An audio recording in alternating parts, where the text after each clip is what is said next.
पुढली बातमी अशी की सह्याद्री व्याघ्र प्रकल्पातील मळे कोळणे पाथरपुंज या गावाचं गेले 3 वर्ष पुनर्वसन रखडलं असल्याची बातमी न्यूज 18 लोकमतनं दाखवली होती। बातमीची दखल घेत या तिन्ही गावांचं लवकरात लवकर पुनर्वसन करून 1 वर्षाच्या आत विस्थापन करणार असल्याचं आश्वासन वन खात्याकडून देण्यात आलं। त्यासोबत बंदी दिनांक बदलण्याच्या मागणीवर या महिना अखेरपर्यंत मंत्रालयात बैठक लावून निर्णय घेतला जाणार आहे। न्यूज 18 लोकमतने या तिन्ही गावांचं पुनर्वसन व्हावं यासाठी बातमी लावून धरली होती।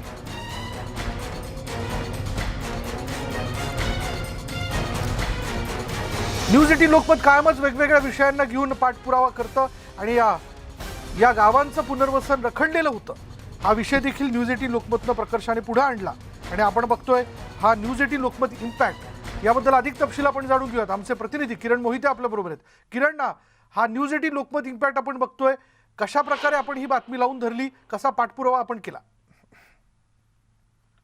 विशाल, नक्कीच गेल्या 30 वर्षापासून सह्याद्री व्याघ्र प्रकल्पातील जी काही गावं आहेत त्या गावांचं पुनर्वसन जे आहे ते रखडलं होतं। मळे कोळणे आणि पाथरपुंज या गावातील लोकांच्या अनेक अडचणी त्या ठिकाणी आहेत आणि त्याची व्यथा आपण ग्राउंड रिपोर्ट त्याचा मांडलेला होता। त्या ठिकाणी जाऊन आपण जी काही परिस्थिती आहे ती चित्रीकरण करून प्रेक्षकांसमोर दाखवली होती आणि त्याचीच दखल घेत आता शासनाने त्याच्यावर या लोकांच्या ज्या काही अडचणी आहेत ते सोडवण्याचा प्रयत्न त्या ठिकाणी आता सुरू आहे। बैठका सुरू आहेत त्याच्यावरती।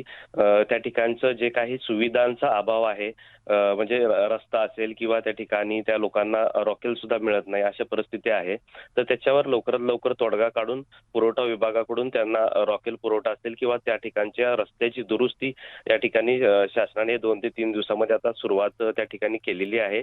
त्यासोबतच या लोकांचं पुनर्वसन जे आहे ते वर्षभरामध्ये हा निर्णय जो आहे ते लवकरात लवकर सोडवण्याचा प्रयत्न शासनाकडून होणार असल्याचं आश्वासन त्या ठिकाणी वन खातं असेल किंवा महसूल खातं असेल या ज्यांनी दिलेलं आहे।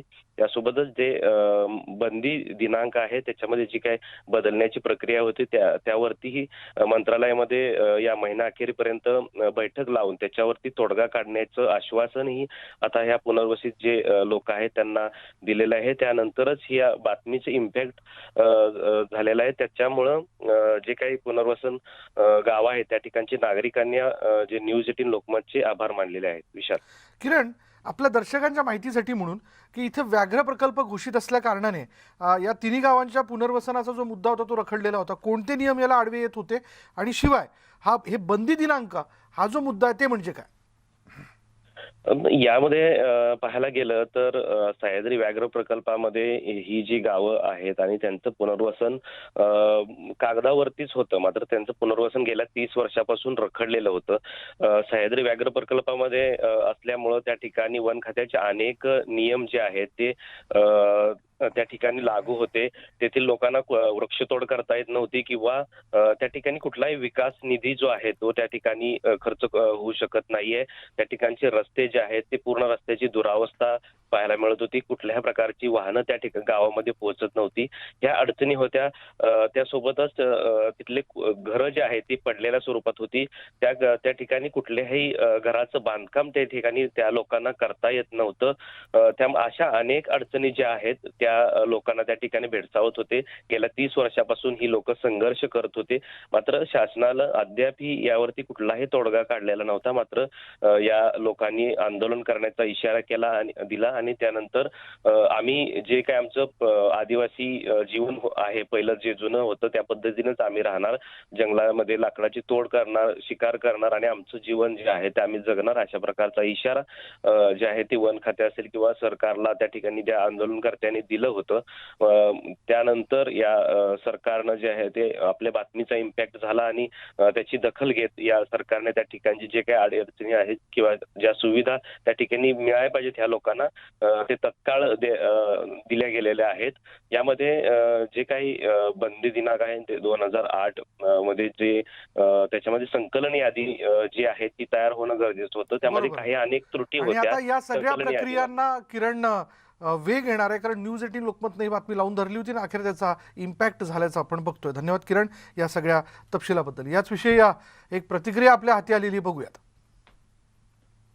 न्यूज 18 लोकमत या चॅनलच्या प्रतिनिधींनी या टीमनं त्या ठिकाणी 3 गावचा दौरा केला. त्यांनी विस्तृत असं माहिती घेतली आणि सविस्तर अशी बातमी त्यांनी प्रसारित केली आणि त्या बातमीची दखल घेऊन आमचं 3 गावचं पुनर्वसन करणाऱ्या सगळ्या यंत्रणा, पुनर्वसन विभाग, शासनाच्या सर्व यंत्रणा यांनी तत्काळ त्याची गंभीर दखल घेतली आणि त्याच्यानंतर अत्यंत त्यांची धावाधाव झालेली आहे.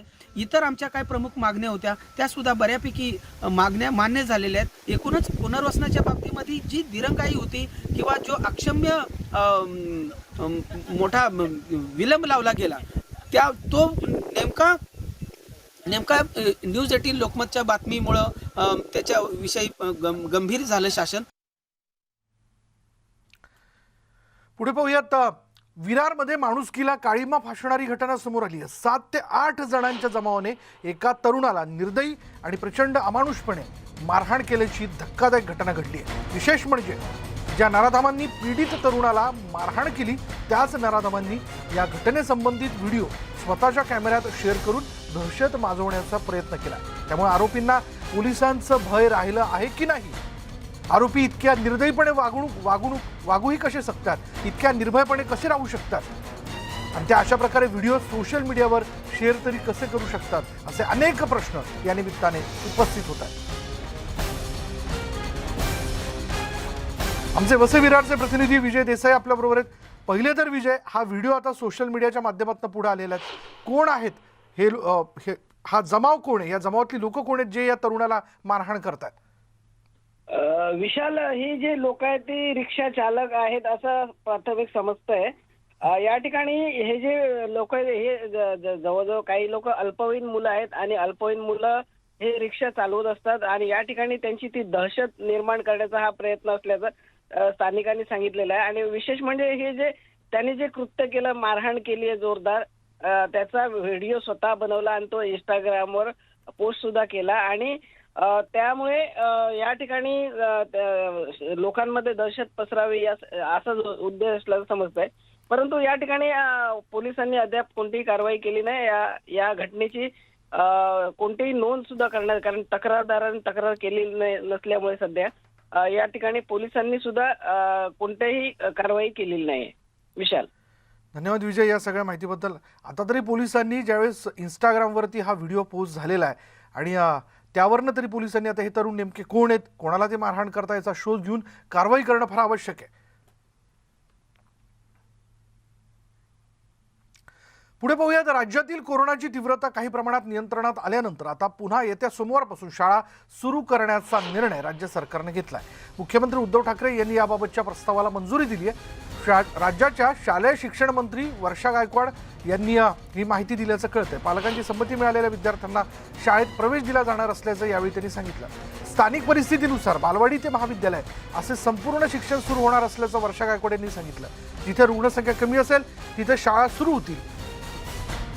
1ली ते 12वीचे सर्व वर्ग सुरू होणार असून शाळा सुरू करण्याचा निर्णय स्थानिक प्रशासनाकडे सोपवण्यात आला आहे असे त्यांनी स्पष्ट केलं.